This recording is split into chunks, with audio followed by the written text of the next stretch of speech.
Hello, world. Welcome to the Speed Strength Show. I'm Braden. I'm Tommy. And Braden, would you rather in this very moment go completely bald or have all your hair turn white?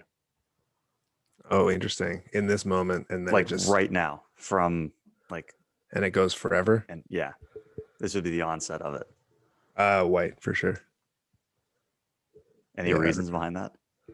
I just like to have the freedom of having hair. Like I can choose to shave my head, but if you're bald, then you don't even have the option of having hair. You know what I mean? If the white hair looks bad, then I can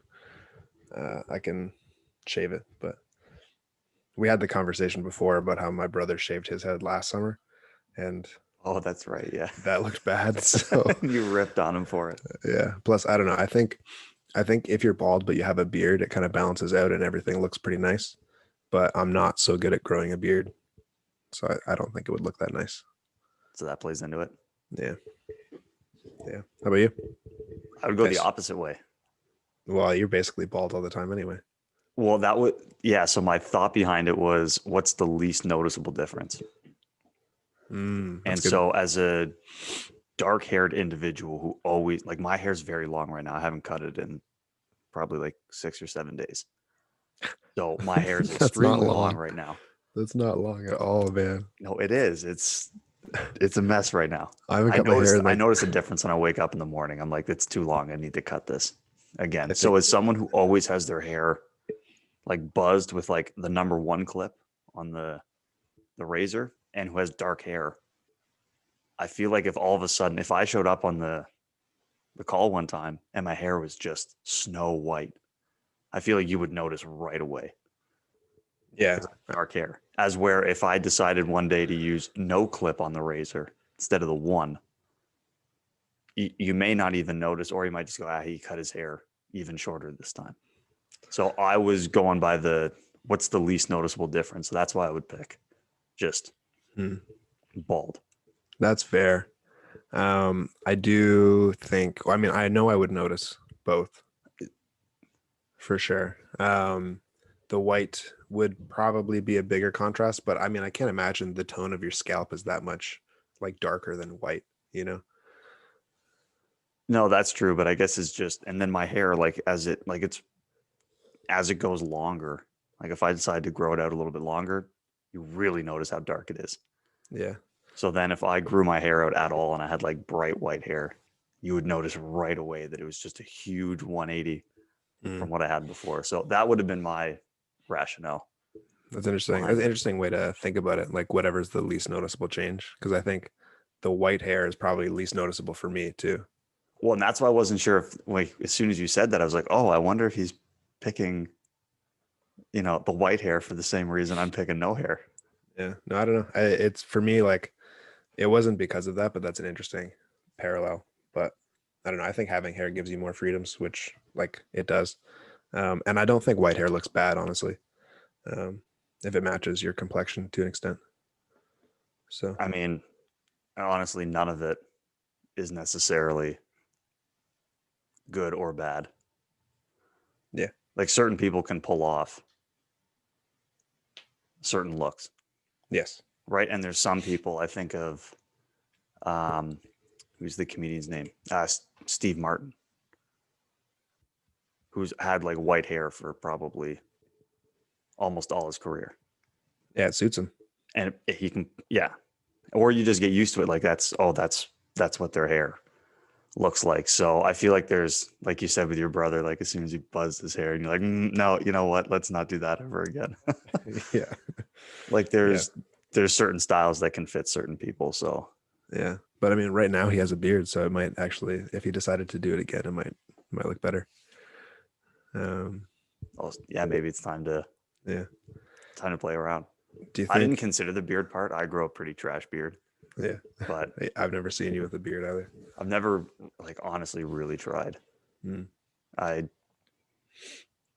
yeah, I shave frequently and cut my hair every 3 or 4 days. So Yeah, I was gonna say, like, the amount of time that you haven't cut your hair in days is still not as much as like for you it's been 6 or 7 days. For me, it's been like 9 months, 9 or 10 months. yes, So yeah, it's I think I normally get my hair cut like every 2 or 3 months anyway. Yes, that would I wouldn't be able to do that. Well, I get it cut when it's to the point where I can't deal with this anymore. I get like a week in, I'm like, I need to cut my hair. I need to get the razor out and I need to get rid of all of this. Yeah.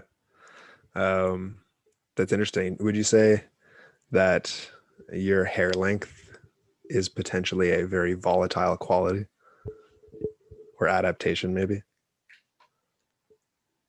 What do you mean by like, can you clarify a little bit? Like, Well, if you could think about like a haircut as like training for your hair length, okay. and if you don't do it for 6 days, then your hair length gets out of control and it like severely needs to be trained again. Oh yeah, like the hair length would be like if you look at the what's his last name? Isherin, the Russian guy who had the chart of like adaptation and how long you can hang on to a certain adaptation, and some things you need to train more frequently and some things you need to train less frequently. Haircut would be like every 2 or 3 days you got to get the razor out and cut your hair. You can't let that go 30 days. It's right on par with max speed. That's right. Yeah, just you got to make sure you get that in. Oh man, that's funny. That's funny. And I mean, it blends right into what we're talking about today to an extent. I'd say I so. think, I think too. With the Plyos part 3, and we talked about, uh, well, adaptations and how to train last time, or some of how to train anyway. But we wanted to get into a little bit more about like how to train and how to classify, like other ways to classify these exercises and potential progressions and things like that too. Or at least I know you had some thoughts about that. Yeah, some like progressions, ideas on how to use it. There's like you said, a little bit more of the application. We've talked about what are they and what do they do, but most importantly, what do we do with it, or how do we use it with the athletes or people that we're working with? So it's kind of what everybody wants to know anyway. How do I use this? Yeah, that's right. Um, so what were some of the like? Did you want to start with the like classifications or progressions, or what did you think? Yeah, I mean, to me, the classification, the progression's kind of it's in the same realm, right? It's like how are you organizing all the different options on the table in terms of plyometrics? Because Mhm. there is a lot out there in the sense that the original work was all done based off of 2 foot jumping, essentially. But if we start breaking down the plyometric training to its root, where it's a rebound activity that happens in a really small window of time, that could be upper body, could be lower body, could be 2 limbs, could be 1 limb. There's a lot of different places that it can start to, you know, it's there's a lot of different places you can go with it based on your level of creativity, right? So you Yeah. don't necessarily have to be confined to what was done in the original research to sort of discover how this mechanism worked. Hmm.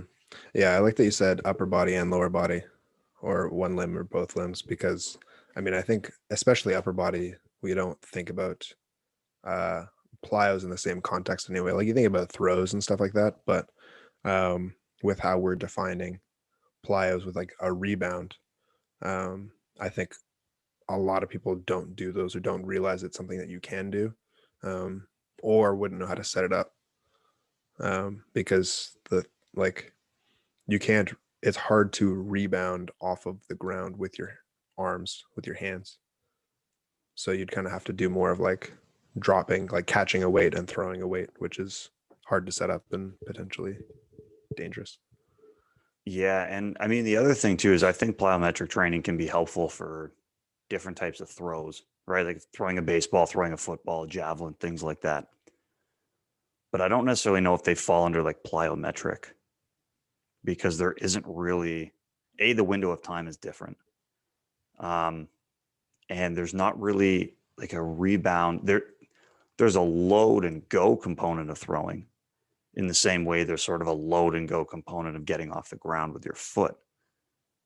But there's not this like reactive element where you have to brace against an immovable object. Like the only example I can think of off the top of my head that would be like a plyometric activity for the upper body is if you think about like a gymnastics routine where they're like flipping and they hit the ground instantly upside down with their hands and then vault themselves back up or forward or whatever. And even then, in most cases in gymnastics, it's a spring-loaded floor, right? I don't know. I guess I imagine so. They seem to So jump pretty high. but that's the only like truly plyometric example I can think of where somebody touches their hand on the ground and then boom, they're getting off the ground quickly. But I Yeah. still think it's an important component of training for somebody who has to do dynamic things with their upper body, such as throwing. Yeah, you're not going to get the same spring component, which I think is fine. Like the way that your foot and ankle complex, like with the Achilles tendon, works with like running, jumping, change of direction is completely different than how your hand wrist complex needs to work for throwing or for like punching or anything like that. Like it's usually much more about finesse and stability, and like most of the speed and power and stuff is coming from like hips, torso, up through the chain anyway. Um, I mean, we get all our power from the ground, so you gotta you gotta bring it up through. So I don't think it's as It's a good phrase. important, but thank you. Um, but like a bench press or reactive bench press throw or something like that is kind of like, again, like I understand what you're saying. It's a longer contact time, like the time that you're holding the bar and then throwing it again is longer than the amount of time you would spend on the ground for a depth jump or something like that. Well, I mean, But there's ways you could alter it. Like if you're doing the med ball press, you could be in mhm. that plyometric window of time. Well, I guess I just mean I think it's more because of the range of motion, which I guess you could make the range of motion really short too. Um, because the range that the ankle needs to go through to like compress and then rebound off of the ground is really, really small. So it can happen really quickly versus like if you want the throwing plyo to be more like elbow dominant, then you could have like a really quick, just bend the elbows a little bit, press back up, and it would be very, very fast. But if you wanted it to be more of a like a stretch in the chest kind of thing, which I think for throws would make more sense because the pecs are going to have more of an impact on a throw, then it's going to be a very long or a much longer, contact time.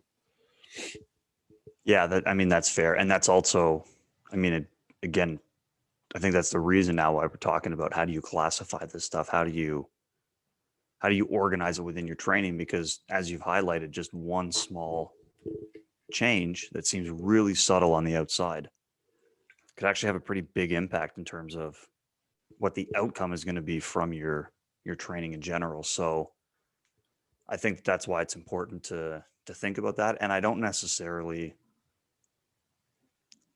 think that like the original work. So if you look at the stuff from Verkhoshansky, where it was just classified as intensive and extensive, and intensive tempos were the higher intensity stuff. So that's when you were getting off the ground really quickly. It's when you were dropping from really high boxes. And then the extensive stuff was a lot lighter, and that was, skipping or longer contact times. And so it was all based on effectively the contact time on the ground. And the faster you were getting off the ground and the bigger the impact was you were bringing into the movement, the more intense it was. But as we've talked about a little bit, upper body versus lower body, if you're on one leg versus two legs, that starts to change the load on the individual more so than just what's the contact time. Mhm. Yeah, there's a lot more that you can do to change, well, even just to change the intensity or the difficulty. Like um, speeding it up is going to be one thing that changes the intensity or difficulty to some degree, but that's going to also come at the expense of force, which force is another thing, or like load, which load can be speed into the impact or like weight into the impact, in my opinion, anyway. Base of support is another thing that kind of like you're maybe taking the same load, but distributing it over fewer joints and fewer muscles. Like doing a one leg jump compared to a two leg jump. I mean, and things like, and then you can add like other coordinative changes as well to different jumps. Yeah, well, from a coordination standpoint, even the travel, right? So are you dropping off of a box vertically and then jumping vertically is going to be less stressful on the person than if you were like bounding or jumping forward or like traveling with your movements, right? So all of these things are going to play into what's it called, into the difficulty level. And like, I'll be honest, I don't have a great system, I don't think, for organizing my plyometric training. But I think it's one of those things where you kind of have to look at it. I don't know if it's really possible to come up with a perfect progression or intensity model of plyometrics, but rather do you kind of know all the categories, right? So like what height, load, or speed am I bringing into it?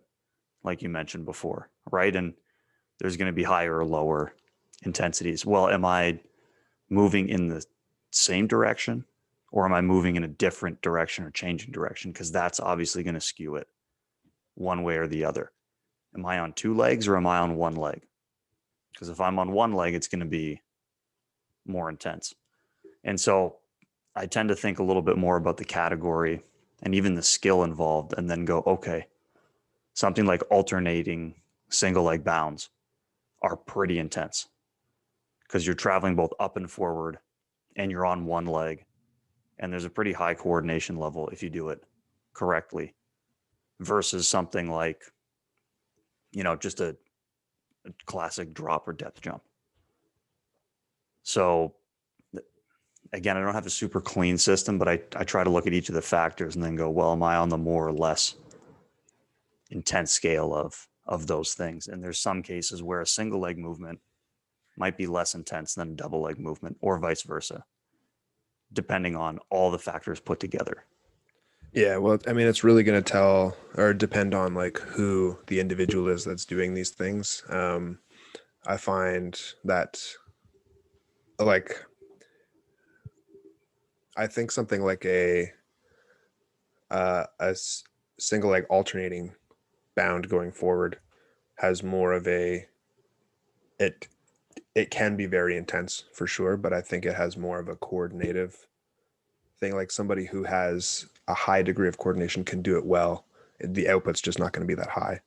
Um, Versus that same person might not be able to do like a high depth jump well because there's just the like physical traits that they don't have, like the neural output or the um, like tendon strength or muscle strength or whatever to actually do those things well.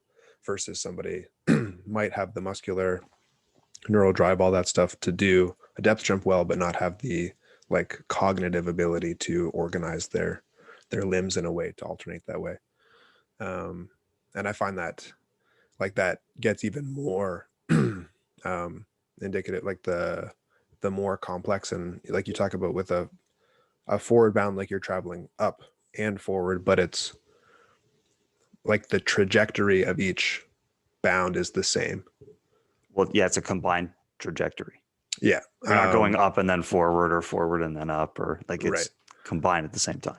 But if you start to make things a little bit more complex where you're like going forward, lateral, or like forward, up, which I've done with some of these kids. And it seems to me that it's often the coordination that limits things more often. And because they don't understand how to coordinate their body, they like the output is severely reduced because of it. Well, and even the coordination piece, think of a single leg movement. I'm glad you brought that up because like an alternating single leg bound Mhm. versus a single leg hop Mhm. where you're getting on and off the ground with the same foot over and over again is way more intense than alternating feet back and forth. Yes. Yep. Right. So, and again, these are the types of things that I'll take into consideration if I'm programming plyometric stuff. I don't really follow the traditional model of, oh, you need to be able to squat 2 times body weight. And then once you can squat 2 times your body weight, then you're strong enough to do plyometrics. And then we move from extensive plyometrics to intensive plyometrics. I, sort of work more from a landing mechanics, landing progression. Do you have the strength to yield and hold the positions you need to be in?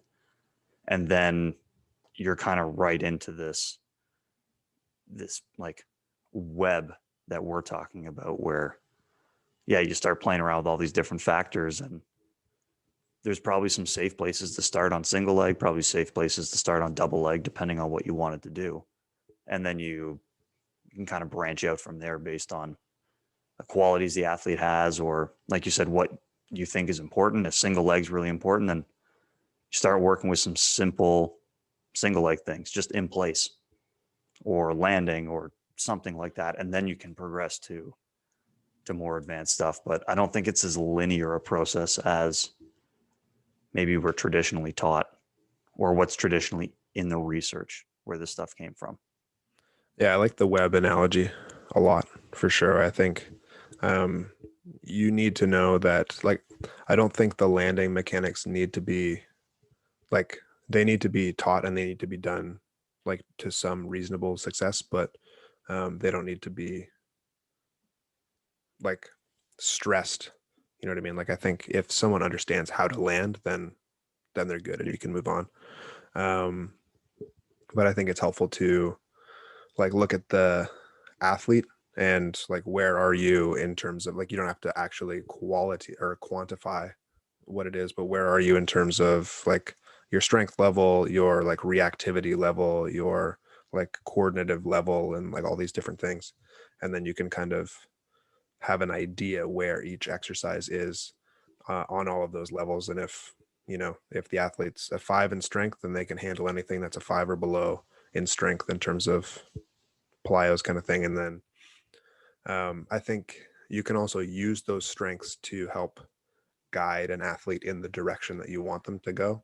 Um, so if it's an athlete that wants to be sprinting, like they're trying to train for a 100-meter sprint, so they need to be better at the fast contact times, but they're not good at that yet, you can start with the very like slower plyometric activities and like get the output, get the coordination and all those things ramping up, and then like progress them into faster contact times things. And likewise, I think if you have someone who is like already very springy, you can like have those faster contact time activities and then like add more intensity or complication to them, to like they can still be springy, but you're putting, what's the word you like to use, constraints on them to like slow them down a little bit and force them to use a little bit more like rate of force development type uh, strategies and push them in that direction. Yeah, and that might, now that we're talking about this might be a project that I have to, like, for myself anyway. Like, I could see it being a chart, some kind of like or a series of charts for you. I would try to keep it to one chart, Okay. and maybe have it more be the overall concept. So something like there might be a box that's labeled like double leg or single leg. I don't necessarily have to list all the endless ways you could do a certain double leg or single leg movement, but some sort of a more concrete way of classifying or organizing, you know, what I'm doing from a plyometric standpoint, because I tend to, like I said, I don't have a great like resource to fall back to, because it's a mess. It's a web. It's like I said, it's not this nice linear thing that we would like it to be. So that might be a project I have to work on I think and that'd be interesting. add to the resources that I use, because it would make it way faster. You just go to the chart, you go to your thing, and you're like, oh, okay, this is what I'm going to do with this person. And I Yeah, know where I'm going, and I know if it doesn't work, where I need to go back to. So that's yeah. some sort of plan rather than kind of like, I don't want to say scrambling like on the fly, because then it sounds like I had no idea what I was doing. But Mm. you know exactly where you can go back to or go forward to, like from a conceptual standpoint. Yeah, I mean, I think it's helpful to have it organized that way so that it's not it's yeah, it's more organized and you when you have the time to compile all of your ideas, then you can organize them instead of just in whatever moments you need to figure out what you're doing.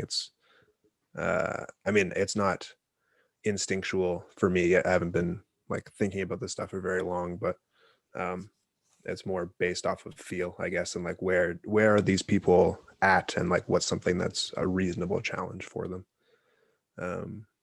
and things like that. And yeah, that Um, wasn't my idea, but I think I'm walking away from this going, this is an idea. Not an idea, but it left me with homework. That's for hmm, sure. hmm. Well, I'll be interested to see what you come back with. Um, that leads me into one question anyway, that is a bit of a puzzle for me, in terms of like if you want to improve someone's jump performance, I guess like with speed stuff, it's I think not I'm not going to say easy, but it's a little bit more straightforward because you need to be very fast off the ground. So pushing in that direction, I think, is always going to, or almost always going to be helpful unless their start is really bad. Um, but with jump performance for like a basketball athlete or a volleyball athlete, um, or a high jumper, something like that, how would you determine what their like rate limiter in terms of progress is? And we can kind of classify it like in this the same three Verkhoshansky things where there's like the neural output or like neural drive kind of thing. Um, you could like rate of force development could be one, stretch shortening cycle could be one, and then elasticity could be one. Um, so you've got, I mean, there's probably more, but you've got like four physical properties anyway that you can go after. And like, how do you determine which one of those, I guess, is limiting? Well, I think it's going to depend on the actual activity. So if I think about something like take high jump, for example, even though it's the longest or one of the longer contact times in terms of force application in the sport of track and field, it's still well within that like very rapid, like 0.2 of a second, boom, off the ground. So I would think the elastic ability you need is probably your limiting factor. Um, and even too stereotypically, if you look at high jumpers, they're really tall, they're really like they're long, right? So they have long tendons because they have long like limbs and bone structures and things like that. So that ability for them to like load the tendons elastically and have that spring like activity is probably going to be the limiting factor for them, is where it becomes a little bit trickier with something like volleyball, basketball, um, because there's both a reactive element, more so in basketball. It's almost entirely reactive when you would jump and do things like that. The only time you would know exactly what you're going to do is if you had the ball and you were dictating play and where it's going to go, because you can decide I'm going left, I'm going right. But for the most part, I'm jumping up to go get a rebound, I'm doing whatever. It's in response to something else. Volleyball's maybe a little bit more in the middle, where offensively, I have time to set up, but defensively, I don't. So that's where I think with volleyball, basketball, I don't even know if there'd be one that's necessarily limiting, but you would need to be competent in almost all of those. And I That's don't what I know the mean. sports necessarily, or I don't know the sport of volleyball well enough. There might be some players that are more offensively based, and maybe you need to train them more from that stretch reflex or nervous system standpoint because they're most effective on set plays where they know, okay, this is where the ball's going. I have this much time. I can load up, boom, get ready, and then strike the ball. Compared to somebody who maybe plays a primarily defensive role, maybe needs to be a little bit more on the faster end because they're going to have less time to react and make moves to what the opponents are doing. And probably basketball is a little bit more in the middle because it's almost entirely reactive for the most part, because even the set plays aren't as set as in volleyball because there's no opponents on your side of the court. Hmm. Well, yeah, I mean, and I guess that's what I mean. Like if you know that you need all of them, then like there would be like two volleyball players or two basketball players that have the same sort of like standing jump and same sort of approach jump. Um, or maybe that's not the case, but maybe they have the same approach jump, which is probably the one that you care about more. And one of them is very elastic and like good at the elastic component, but not as good um, at the rate of force development component. And then you could have the inverse. Someone else is better at the rate of force development or better stretch shortening cycle, and not as elastic, things like that. And I guess it's hard for me at this point to figure out which one is which, because I don't know, like you can have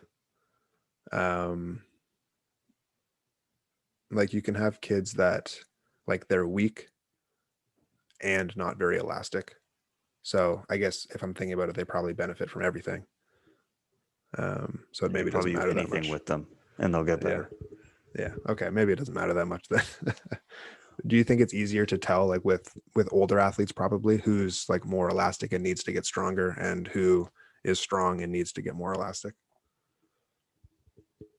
Yeah, probably, because you start to see,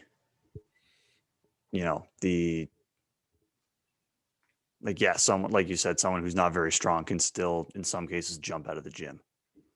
And then you go, well, okay, it must be because they just have, like, they have the elasticity because they don't necessarily have the muscle size or force. And I think, like, if you were going to force me to pick one, regardless of the sport, I think it is the elastic and reactivity ability that's the most important, because that's what I would argue is the least trainable. Mm. Right. And in some cases, you might not be able to do much with that. Like, some people are built for it. They have the tendon structure, they have the architecture to be good at that. And some people don't, as where compared to something like strength, which is a really trainable quality from a general standpoint, right? Doesn't mean everybody can be an elite weightlifter or power lifter, but most people can improve their strength a reasonable amount, which would then improve the rate of force development and some of the things on the slower end of the scale. So your ability to improve that is probably pretty high. So that's why, if I had to pick something across the board that was like the limiting factor, I would probably pick the elastic or the reactivity ability, because that's arguably the hardest of all those qualities to actually train.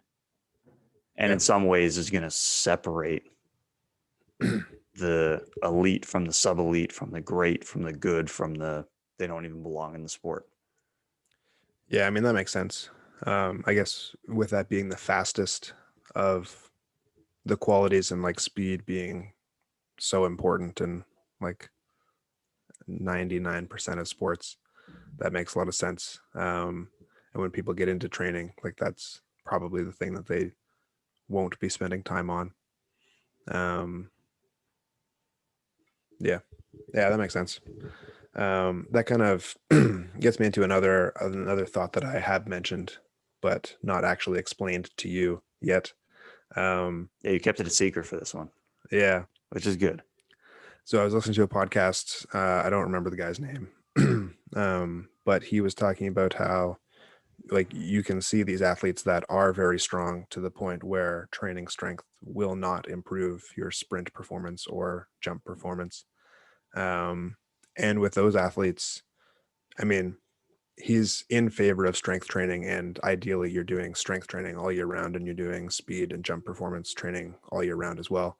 Um, but if you get to that point, then he's like, well, we're just not going to do strength work then. And like completely out of the weight room for the most part, and just doing sprint stuff, just doing jump stuff, and focusing on becoming more elastic, like we're talking about. Um, but with those athletes, he'll have something that is on the slower end. He's talked about using like a max effort clean, or like a max effort broad jump, or like a standing vertical jump or something, which is not plyos as how we're defining them, but still a jump and something that gives you an indication of where your rate of force development is at. Um, and when you see those things start to decline, then you know that you're losing strength that is valuable. But if those things are like staying the same or getting better, then you know that you have enough strength to continue improving the speed and like the higher end stuff that you want to be improving, which I thought was a really interesting idea, just to have that like one or two markers that is still beneficial to this stuff, probably lesser degree, but it also gives you an indication of everything kind of underneath that in the hierarchy. Yeah, I like that idea. That's interesting because you're right. Something like a broad jump or a vertical jump blurs the line. Mm-hmm. There's a strength component because you have a relatively long period of time to apply force. And you're starting from a standstill. You have to overcome, getting your body moving from zero to some sort of speed. But you also need to move explosively through that range of motion that you're going through in order to project yourself or toss yourself as far forward or as high up as possible. So it really does blur the line between the two, which I think, like you've mentioned, does a nice job of indicating, do you still have enough strength? Because there is a prerequisite level of strength that you'll need for that movement. And like you said, if you start to see it declining, probably indicates that you haven't either done enough strength work or you're now not doing enough strength work to keep yourself where you're at. So that's an interesting idea though. I do like that because a lot of those 2 foot maximal jumps, like I said, they blur the line. You need both. Yeah. Yeah. Which I think that's why I thought it was really interesting too. Like anything that's not reactive in nature. He even classified like a continuous broad jump kind of thing as being more strength based, which it is certainly more strength based than um, like a depth jump or sprinting, of course. But um, you can still use, like if you're good at the elastic components, you can still use that. So I think it should be like a standing broad or a standing vert or even like a squat jump or something like that. Depends how, like if you had um, I mean, if you were talking about a high jumper, then you maybe would want to go with like a counter movement jump of some kind. And if you're talking about like a running back or a linebacker or something, maybe you'd want to go with a squat jump or a clean that's even more to that strength side for your marker. But it's, yeah, I thought it makes sense. Because if I know like maintaining strength is important, um, but if you can do something that's more explosive, that will still help you maintain strength to some degree, or at least the strength that's important, um, then I think that might be a better use of your time. And and then you're not spending as much time in the weight room, and you can use that energy and time to go towards things that might be more important.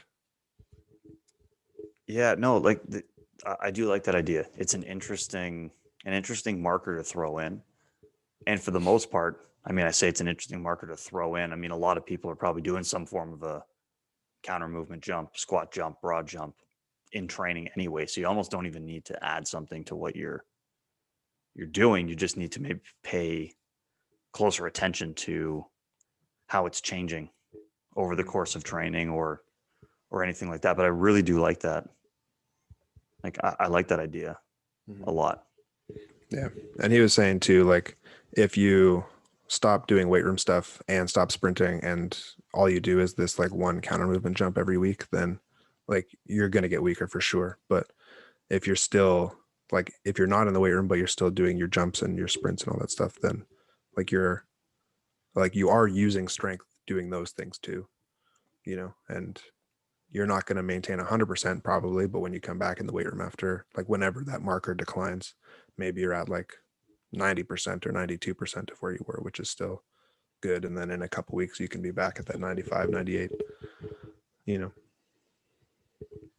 I mean, that sort of leads into like the idea I had around maybe what I would do differently moving forward with some of the plyometric training. And it's sort of along the same lines of, well, yeah, we need to spend more time being elastic and explosive and things like that, but we also need to maintain our strength. And I think that's where like maximal isometric work or the overcoming isometrics could be a really, really interesting place to go during competitive seasons or times in training where we need to focus on a lot of elastic or reactive strength. And I think it's sort of true to what you just brought up.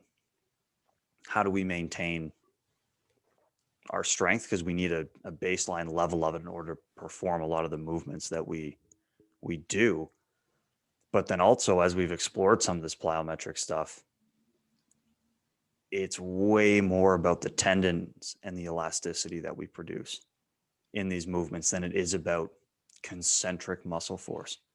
So when we think about strength training, we think about maximal loading, or we think about concentric work, where what are we doing on the way up? Or like what are we doing in the parts where we fight gravity? So it could be pulling ourselves up to a bar, could be squatting a load up toward the ceiling. What are we doing in that like active concentric part of the movement is often what we associate with strength. But, you talked about earlier the limited range of motion that the ankle goes through when we get on and off the ground. So it's really important that like the hamstring and gastroc, for example, are acting isometrically or trying to limit as much change in length as possible so the tendons can do the work.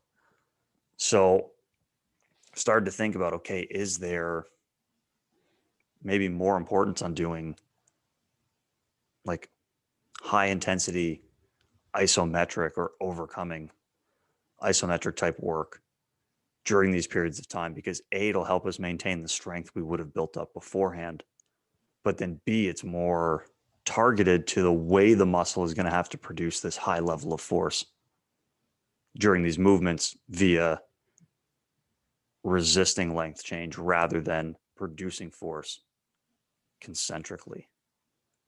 Mhm. And I'd be curious to see, like I said, I've played around in the past with bar speed and then how fast you're sprinting or your jumping ability and things like that.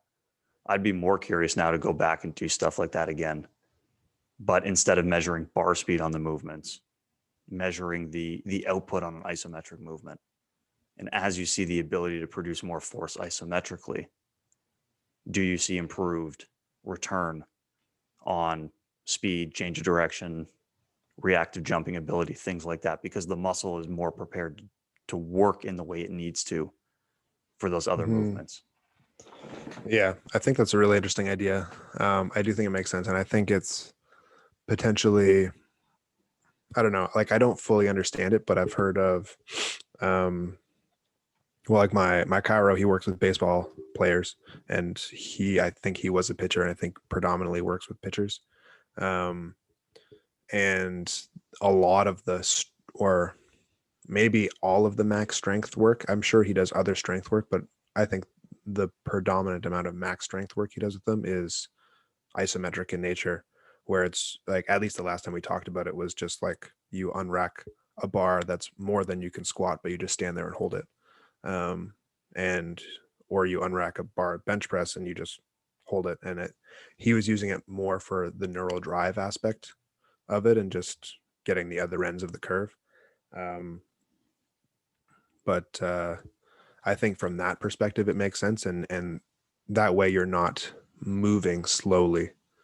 And so you're not taking away from like the speed gains that you're trying to get, um, like on the track and stuff like that. So I think from that perspective, it makes sense. Um, and the way that we're talking about these things with loading the tendons and not the muscles, at least in terms of concentrically, it's definitely not the way up that matters. Like it's the way down and the amortization or isometric phase that matters more. So I think it would make sense to emphasize both of those probably, um, in the weight room. And as you were explaining that, I feel like I've heard Cal Dietz talk about doing fast eccentrics into an isometric. Yeah, that's part of his triphasic. There's a phase or a point in time within his overall training where, yeah, it's like a fast drop and catch basically. Yeah. So I think something like that might make a lot of sense to do, where like you drop quickly with a heavy weight into like a half squat and just catch and hold it for, I don't know, a few seconds. But I think something like that might make a lot of sense to yeah, practice the muscles like contracting to resist lengthening after like a very forceful eccentric, something like that. Yeah, because I mean, the more resistant in a type of activity like that, the muscle is to changing length. It means the more the tendon can be used. And it's not that the muscle doesn't produce, like we talked earlier on the episodes about the voluntary and the involuntary force. But like I said, what were the exact numbers here? It was like a 72-28 split. I think that they had found in some of that work in terms of the force production following, like you said, that like landing on the ground. Way more of it came from the tendon than the muscle, or way more of it came from the involuntary action rather than the effortful, like you thinking about, I'm going to push myself in this direction. So that just made me think that, you know what, if you were in a competitive phase, you're not going to really lose that much max strength if you did maximal isometric work for 4 or 5 weeks. But you might really help yourself in terms of the involuntary part of it because you're training the muscle in a more targeted way, how it's actually going to function. So, and I've never really played around with that. I've done some like limited range of motion things during a competitive season, but never like zero range of motion. Just press against an immovable object and try to move it. I've never done that before. So I'd be curious to implement that instead of this limited range of motion work, which track and field will traditionally do at the most competitive times of the season. I'd be curious to try this instead. Mm. Um, yeah, I think that's a cool idea, and it makes sense to go after that and to try to. I was going to mention this earlier, but I forgot. To get the tendon to do more work is useful because, well, a like if your muscle can also do work, then that's just more work overall that can be done. But b with especially with team sports, if you can get the tendons doing more work, then that's less metabolic demand on the athlete for the same output because the tendons don't need oxygen to contract. It's like free energy. Yeah, exactly. So it's essentially like fake conditioning or more exciting conditioning in a way. um, but yeah, that makes sense. Question on that: do you think? I guess if I imagine setting up with a bar on my back, pressing up into pins that Yeah, are like into an immovable, immovable object. I imagine that as like a concentric isometric. And I'm wondering, do you think that would have a different impact versus loading up something that's, and maybe like if you have an eccentric component and then an isometric, that's obviously going to be a different stimulus. But if you had like some way to load up something that's heavier than you can lift and just resist lowering it, do you think that would have a different impact? So it's more of like an eccentric isometric. I think that would be ideal. Yeah. I just don't know how you do that. That's the difficult part Yeah. around that. Um, I mean, even someone like, if you took someone like Franz Bosch, he would probably disagree with this idea anyway, because he'll talk about like, oh, the load going through the Achilles, or the Achilles tendon on like a triple jumper is like 10 times their body weight. And then it's like, how are you going to find 10 times your body weight in the weight room? Like Yeah. you can't. So I do agree with you that if there was a way that you could, try to resist, like you set up with the bar on your back and you're on like the edge of a box or whatever, and you have your foot set up in the way you were going to strike the ground, and then you just drop a bunch of weight on somebody and have them hold that position for 4 or 5 seconds, would probably be the most specific way, or the best way to get this done. But I don't know if that's feasible. Yeah, that's very reasonable. That's Very the reasonable. that's the tricky part. So I wonder if just the straight overcoming isometric is maybe the best way we could feasibly accomplish that, because I don't know if the other ways are possible. The only thing I wouldn't be sure of is there's those squat racks where you can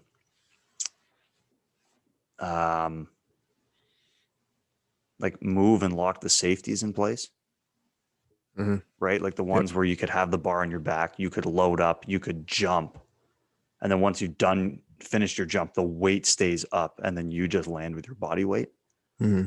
There might be a way to do something like that where you could set up with the bar and then like unload the safeties, and then the weight would be pressing on, you'd have tension, and then you could just lock it right back up once you were done.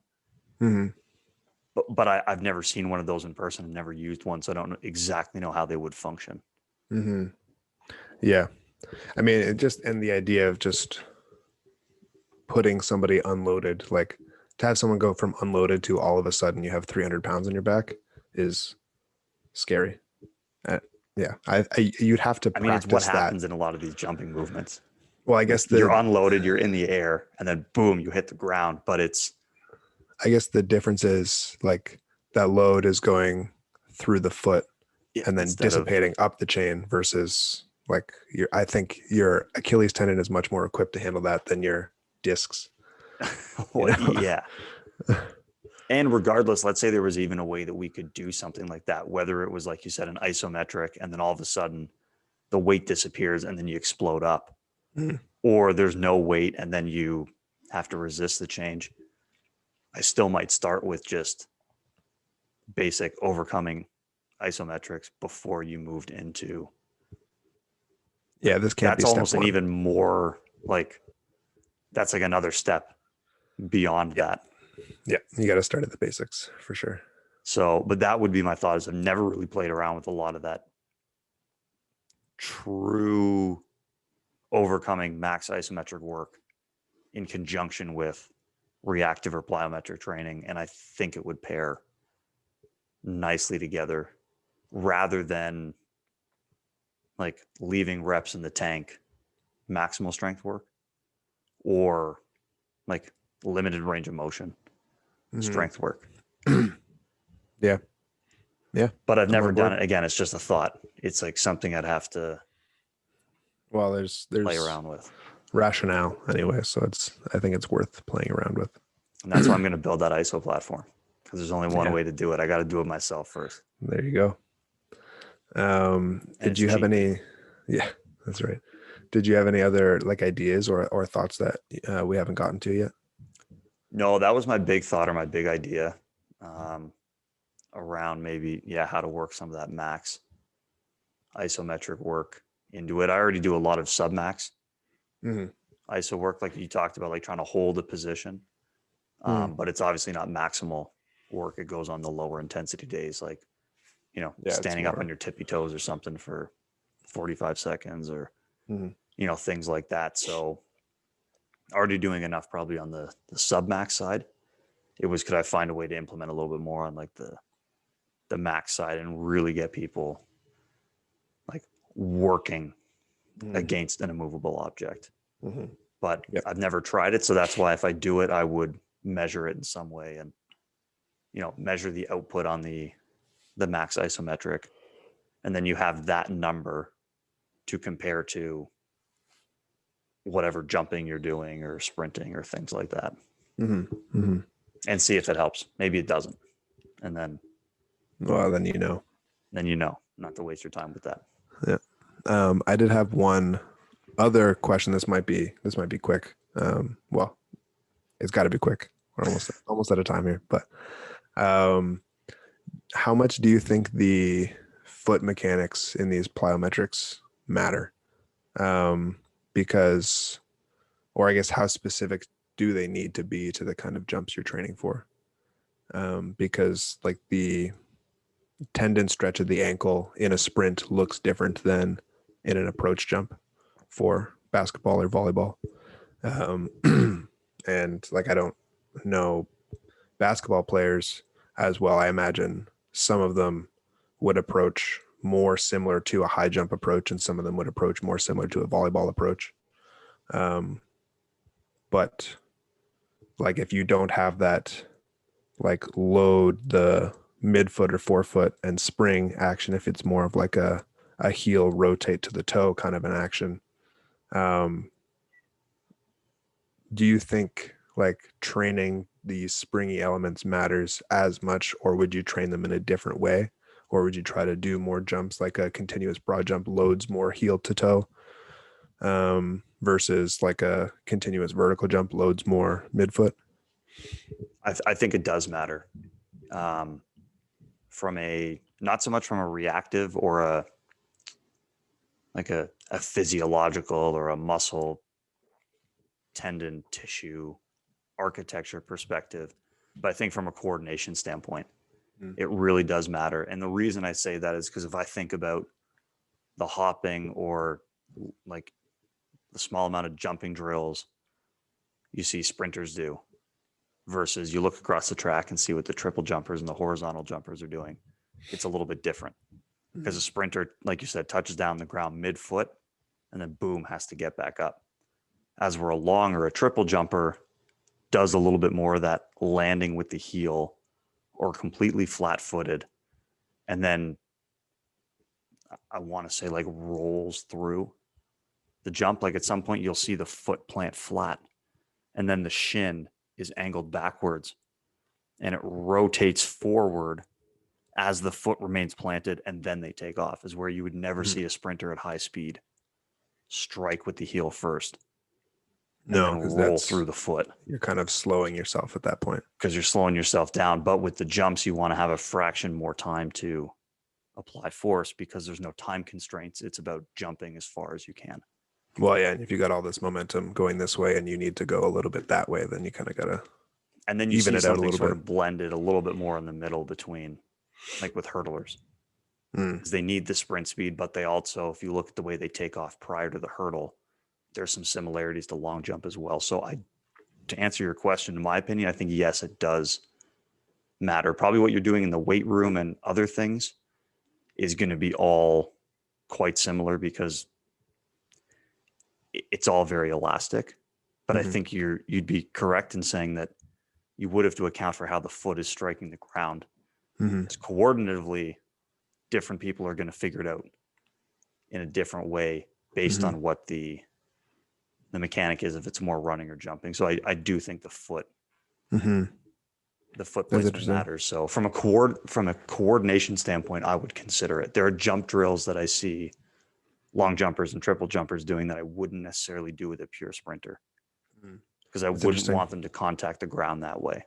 Yeah. But some jumpers are sprinters as well. So then when you're going to Hmm. do jumps, do that stuff. When you're going to do sprints, do this other stuff. But I do think it matters Yeah. because the foot contact is so different.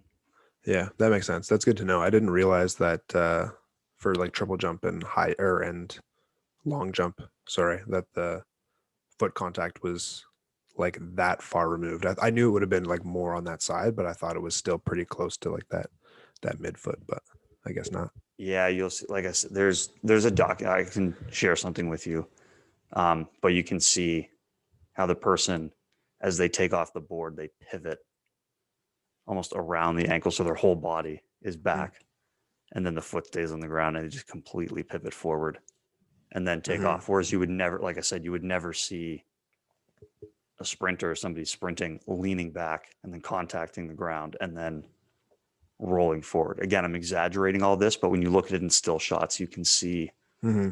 like shot by shot, you're like, oh yeah, it's way Yeah. different than the way that they're contacting the ground on the runway as they pick up Mm-hmm. speed. Mm-hmm. They do it Yeah. completely different.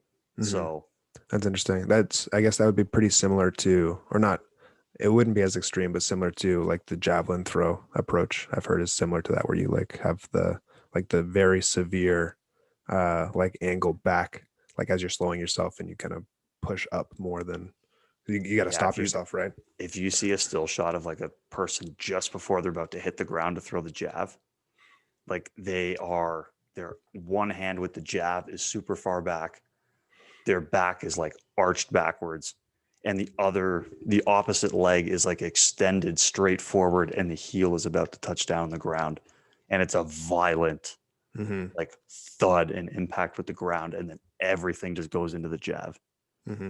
and it takes off. So yeah, some of the still shots from that stuff is wild. Mm-hmm. Yeah, that's interesting. I'll have to see if I can find some comparisons of like, yeah, like long jump or I got triple some stuff jump for you. too. Okay. I can Yeah. send it to you to Nice. at least start your search so you don't have to Yeah. I look forward to that. scour the internet. Yeah. Nice. Yeah. Looking forward to that then. Um, Another thing that we tend to scour the internet for from time to time is music selections. Oh, always. So this was a quick turnaround between recordings, or at least quicker than we've been used to of late. So what I have no doubt that you've been listening to a lot of different things in that time.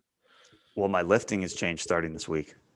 So I'm in another one of those intermittent hypertrophy phases. Oh, right on.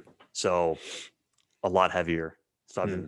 I had a lot more heavy metal playing this week. So I went to Deutschland to find my metal music for this week.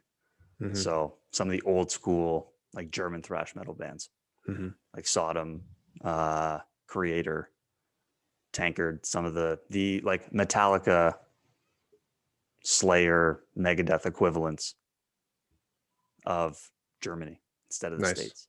Nice. So it's fast, it's heavy. Do you like Rammstein? That's the only like German metal band that I know. Yo, Rammstein's so good. Yeah. They're Okay. industrial metal, but I like their stuff. Okay. And I like that they sing in all German. Well, Like it's not there's all German. something, almost 99% of it is. Oh yeah, okay. A lot of it is, but there's some English mixed into it as well. At least the songs, maybe only one song that I've heard. But yeah, I do like Rammstein. Nice. That's I cool. do. That's cool. I I feel went like a the little. quick turnaround probably hit you harder in It terms of did. were you listening to something different or not?